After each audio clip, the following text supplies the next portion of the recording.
Olá, tudo bem com vocês? Como vocês estão? Lidere a sua humanidade. Como você lida com sua humanidade? De boa? Ou você se incomoda com ela? Você já sonhou em ser um super-herói? Você já sonhou em estar voando, ficar invisível, ser imortal, ter superpoderes? Você sabe como viver a sua melhor configuração como um ser humano? Como se tornar uma pessoa extraordinária e inesquecível, mesmo sendo uma pessoa humana? Você sabe? Durante muito tempo eu convivi com a ideia de que pessoas fortes não deveriam, ou pelo menos não poderiam chorar, nem demonstrar emoções ou vulnerabilidade ou carências. Quando eu descobri na infância, para minha decepção, que meus pais sangravam e sentiam dores como todo ser humano, a Marvel me apresentou os super-heróis, que eram os defensores do universo com superpoderes. Heróis superpoderosos que voavam, levantavam toneladas com as próprias mãos e aguentavam tiros de canhão, como o Wolverine. O problema é que eu cresci e amadureci e eu comecei a compreender a diferença entre o virtual e a ficção, o real e aquilo que não é realidade. Até que um dia eu fui convidado para dar uma palestra para um grupo que se chamava Homens de Ferro. O problema é que eu senti uma forte vontade de abordar a temática Ninguém é de Ferro. E aí eu tive que fazer umas adaptações na minha palestra para explicar que o bilionário e excêntrico Tony Stark, interpretado no cinema desde 2008 por Robert Downey Jr., não é de ferro. Na verdade, ele é um ser humano como qualquer outro. Um excêntrico, uma pessoa que foi herdeira de uma herança muito grande, mas que na verdade tem um problema muito forte de saúde no seu peito, e o que o torna poderoso e diferente é, na verdade, a sua armadura. Quando eu li o livro O Impostor que Há em Mim, o padre Brennan Manning afirma que o impostor que vive dentro de nós, ou seja, o nosso ídolo imortal, deve ser tirado do seu esconderijo e apresentado a Jesus. Ou seja, deve ser exposto e deve ser expulso. E acredite, isso foi libertador quando eu li acerca disso. Como que você tem lidado com a sua humanidade? Deixa eu falar uma coisa para você. Não é errado o homem ser homem de Deus e nem ser homem diante de Deus. Errado é o homem querer ser Deus, principalmente diante de outros homens. Seja espiritual, mas não se divinize e nem se espiritualize. Espiritualidade não é você ser mais divino diante de Deus ou das pessoas. É você ser mais humano diante de Deus e também diante das pessoas. Quando nós nos humanizamos, nós reconhecemos nossas limitações e necessidade de pedir ajuda dos outros. Ou seja, nós reconhecemos as nossas fragilidades, as nossas vulnerabilidades. E isto é libertador, porque nos liberta daquele desejo descontrolado de querer provar para as pessoas que somos imortais.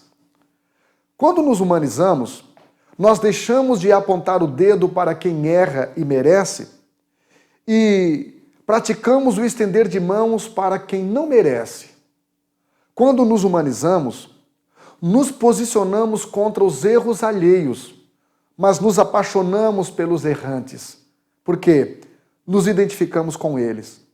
Nós percebemos que eles são tão falhos quanto nós. A diferença são as falhas diferentes. Só isso. Mas, na verdade, somos todos iguais, somos todos humanos e sabemos que errar é humano. Quando nos humanizamos, celebramos a vitória com os vencedores e lamentamos a derrota com os perdedores. Quando nos humanizamos, Tudo que sonhamos se contempla em servir pessoas menos favorecidas.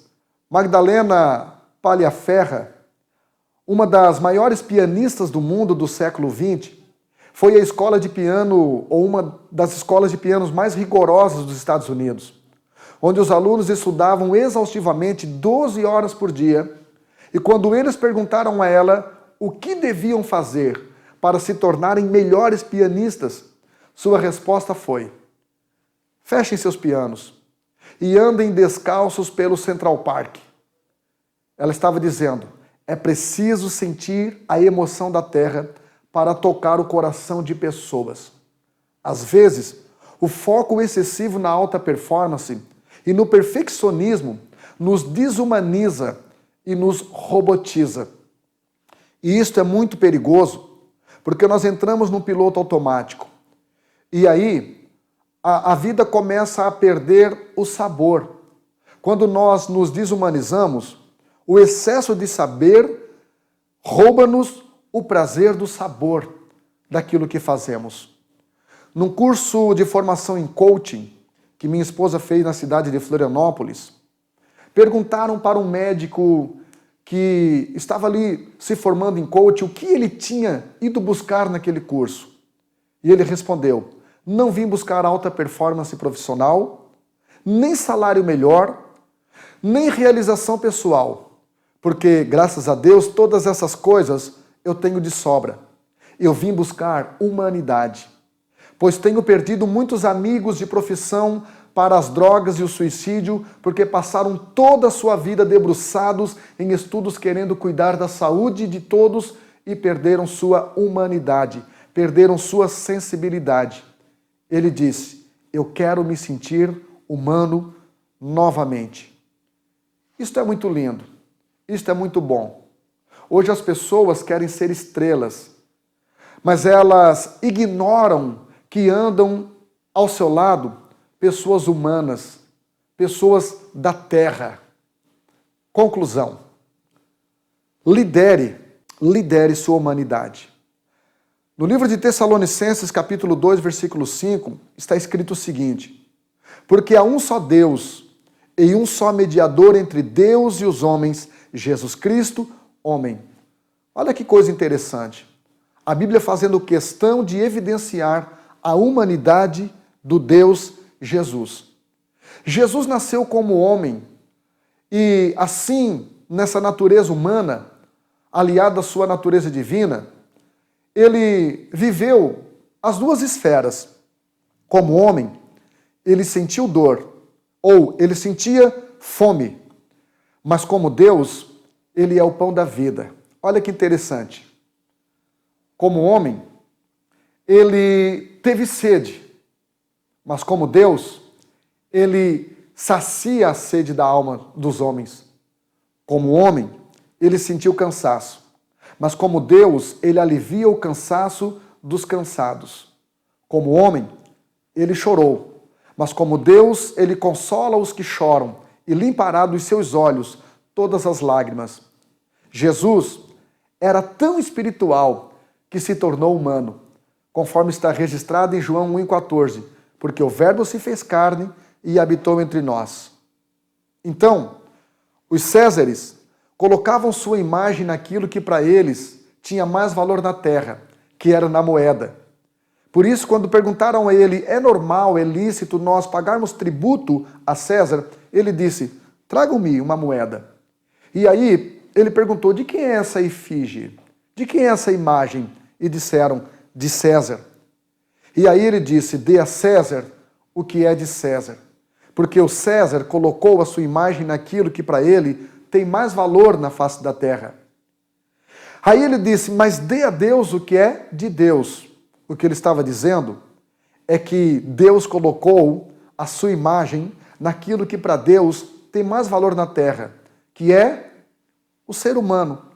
Por isso, então, ele diz em Mateus 22 e 21, dê a César o que é de César e dê a Deus o que é de Deus. Na verdade, Jesus estava dizendo: devolva-se para o seu Criador, pois ele colocou a sua imagem em você, coroa da sua criação. Tá certo? Então, queridão, Deixa eu dar um recadinho para você. Lidere, lidere e lidere com força total. Lidere o seu coração, lidere a sua vida, lidere a sua humanidade, porque quem não se lidera se sabota.